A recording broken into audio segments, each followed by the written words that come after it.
today it is such a privilege to be talking to the executive chef at the Radisson Blu Hotel, Upper Hill, Nairobi, Wayne Walkinshaw. So we are talking about luxury wedding showcase. Luxury is changing, the consumers of luxury are changing. From all your years of experience, to you, what is luxury? For me, luxury is just, if I can go somewhere. I know you mentioned something about oysters the other day at the farmer's market. Yes. Oysters and champagne. It just goes to show that people's palates are changing. People are getting a bit more adventurous. I mean, Kenyans, they wouldn't know for eating oysters and champagne. But I think as guys travels, as people become a bit more sophisticated, the palate changes, they're willing to experiment a bit more. And I think if you can get like a fresh oyster and a nice glass of champagne together, that's luxury. We were talking about the farmers markets and the way they've exploded all over Kenya, Nairobi especially. You go to Gigiri, to Karen, everywhere you find them. You know what's nice is because those guys that are at the farmers market, they don't have tons of carrots on their truck at the back. It's a small bunch, and they farmed it. It's what is called organic, if you want to call it that. So you know what you're buying. You're buying fresh, so basically farm to table sort of thing, if you want to call it that. And people want that. I think people are more sort of conscious about the environment, about the local people, your farmers. So why do we need to import or export everything if you can get it on your doorstep? Support the local guys. I mean, it's just the right thing to do, I think. And you know where it's coming from. You can trace the produce. And just now back to the topic of luxury. When you look at a lot of literature about the luxury trends and all that, people are becoming more and more conscious about everything, where their money is going to, where if they are going to be spending with you, they are much more willing to spend more if they know there's sustainability within your business. As an executive chef, how are you practicing sustainability? Yeah, especially. I mean, like I said, Kenya's got great produce, especially fresh produce. When I say fraught, there's got a lot of fresh produce. I mean, it's been tough with the drought, especially, and meat. Getting good quality meat consistently. But people work around that. The chefs work around it. We do menus based on what we can and can't get. We try to source most of our stuff local. All our fish comes from Mombasa. So we get our crabs in from Mombasa live. So everything comes in fresh or alive, like the crabs and the lobster. They'll come alive. We'll put them in the freezer and we'll cook them from there. So for us, it's important to source locally because it's all seasonal. We like to use whatever is available. So we got a guy who obviously source for us in Kenya. So if I need something specific, we ring up. We say, listen, Wayne, I don't have guavas in season, but I can get you there. So you'll obviously update us and say, listen, your guavas are coming into season, pomelos are coming into season. So that's what we try to use and then incorporate it in our dishes and menus. Okay, but so what does that do to, when it comes to luxury, there's the comfort of being reliable. This is the standards that I expect. So if I come to your hotel and I came because I loved in maybe one of your restaurants, like now we just had a food tasting. By the way, that was amazing. Oh, thanks. Really good. And so I'm bringing my friends for the next experience, same experience. And now I can't get it because everything is seasonal. What does that do to you? That's great. Why is it great? Because then when you came for that dish, it was an experience. Not every sort of person can go to the next restaurant and experience the same thing. So if you come back next year this time, we can do the same dish for you. So it sets a sort of excitement or anticipation.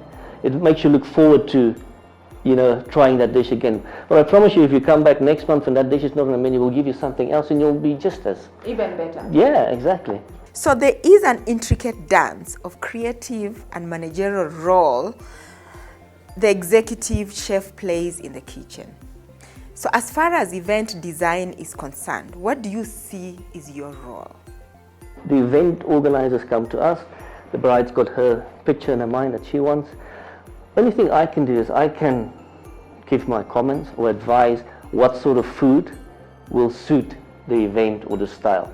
I mean, it doesn't help you want to come and do something fancy and you want me to give you a burger. That doesn't make sense. Everything needs to come together as one. It needs to talk to each other, if that makes sense. It flows.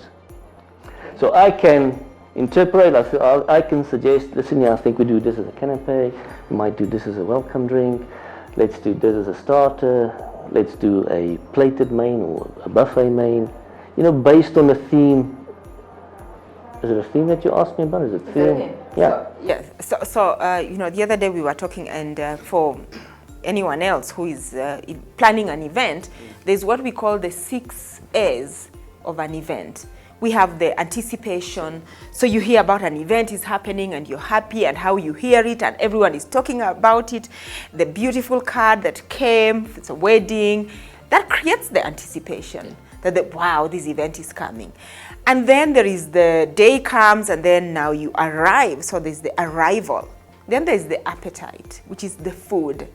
Yeah, I think it's important, you know, when the bride comes with the event organizer, they need to give us their sort of vision, what they're looking for, what they like and dislike. And, you know, be specific.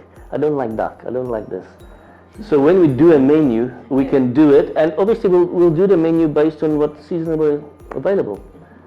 So, but it's important that when you come with or the bride comes with an event planner, that they involve the chef in the conversation, especially when it comes to food, because food, I think, is next to the bride looking great in the dress, is the next thing that people sort of always criticize and talk about.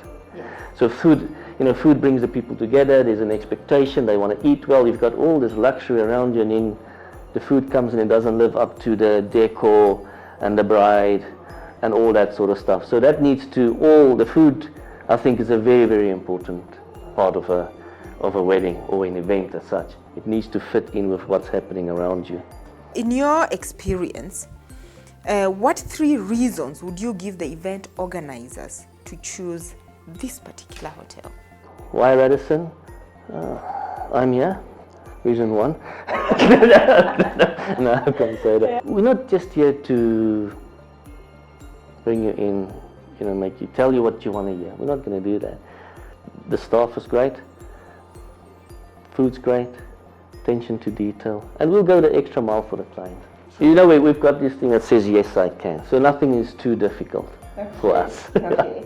Post-COVID, what are you seeing in terms of the number of people coming, and what kind of service do you recommend for right now in terms of for smaller groups, and why Chop House is really the best? You know, post-COVID, people have been deprived from getting together for a while, so people want to get out.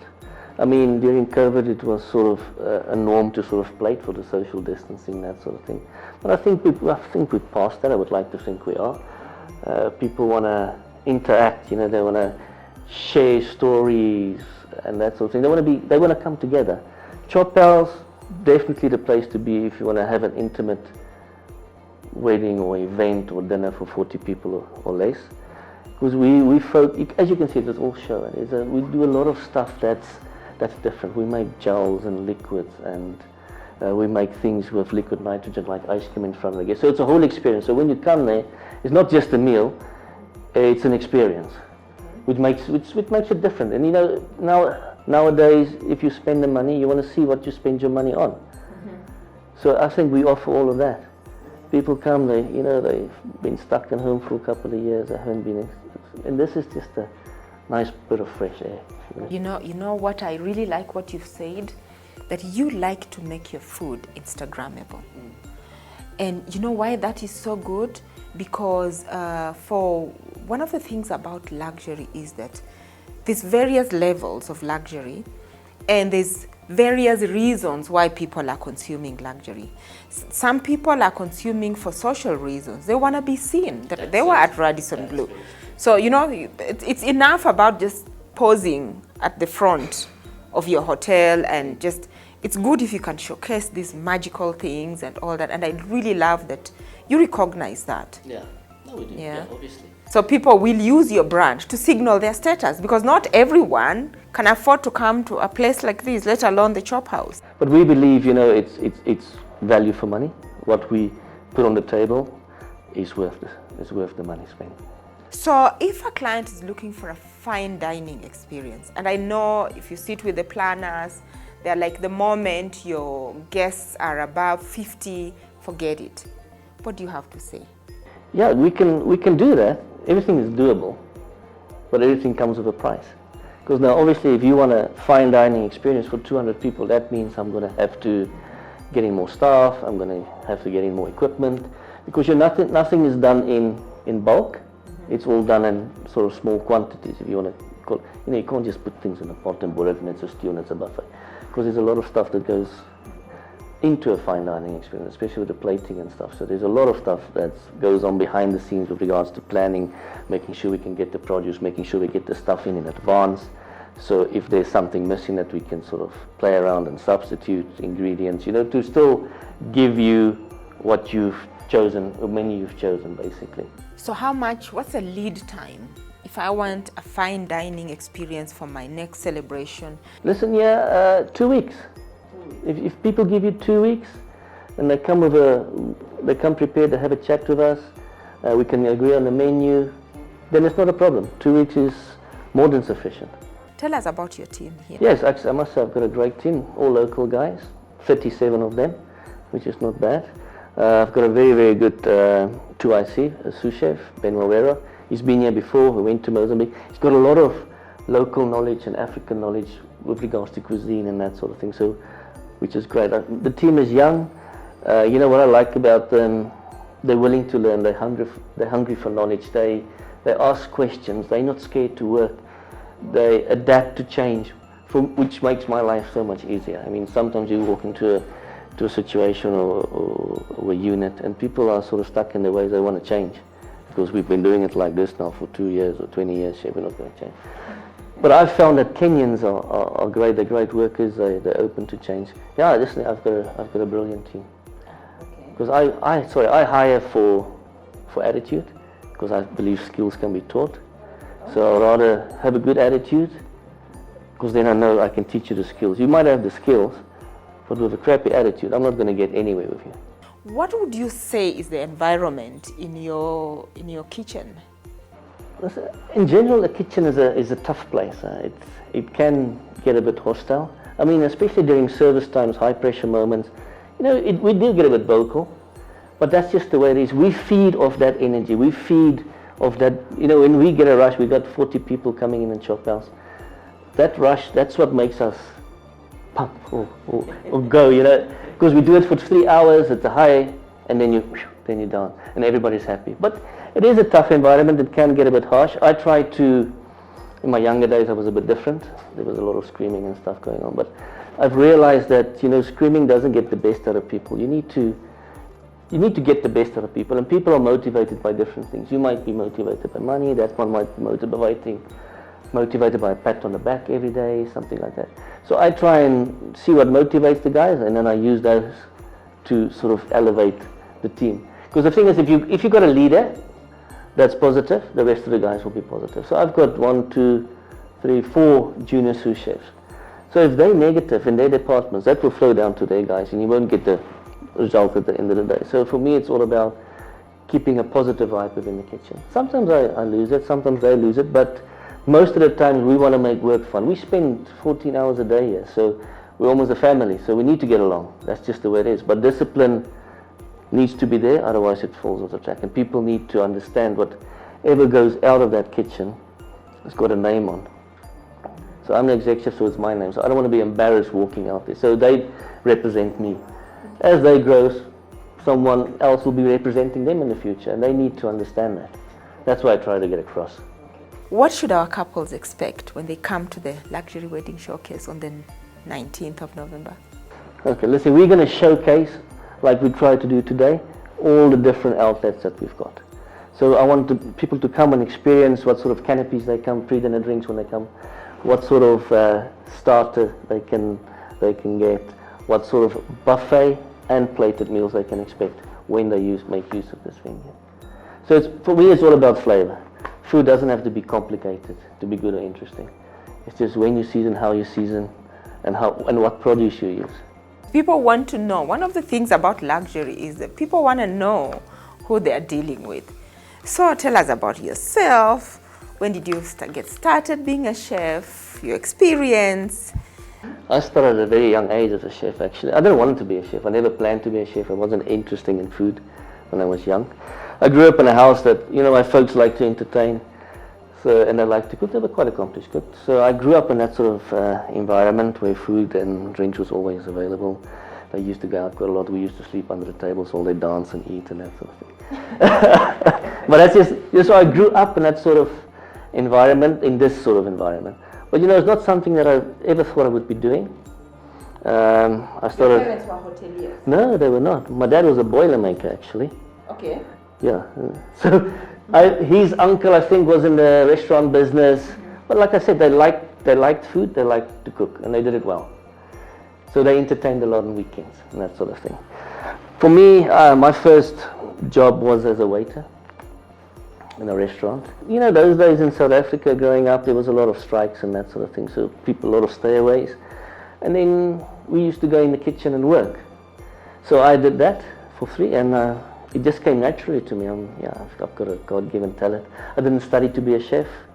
I'm self-taught, so I think being self-taught is a good thing. Because I'm not stuck in a specific way of cooking something. So it makes me quite diverse. So I'm not scared to try new things but that's not the right way to do it. There's no right way for me. There's just a way that the end product speaks for itself, basically, if I can say that. So yeah, that's where it started. So I worked there. I've started in restaurants and that, and God-given talent, I started traveling to the UK. Later on in my career, I did a portfolio of evidence, did my City and Guilds exam, got my diploma. And that's it. So I've been around. I've been to the UK, I've been to Zanzibar for a bit. I worked quite a few lodges and hotels in South Africa, mostly 100 bedrooms and less, focus on attention to detail. So we look forward to be wowed. We're going to have a culinary feast in addition to everything else at the Luxury Wedding Showcase. Come all.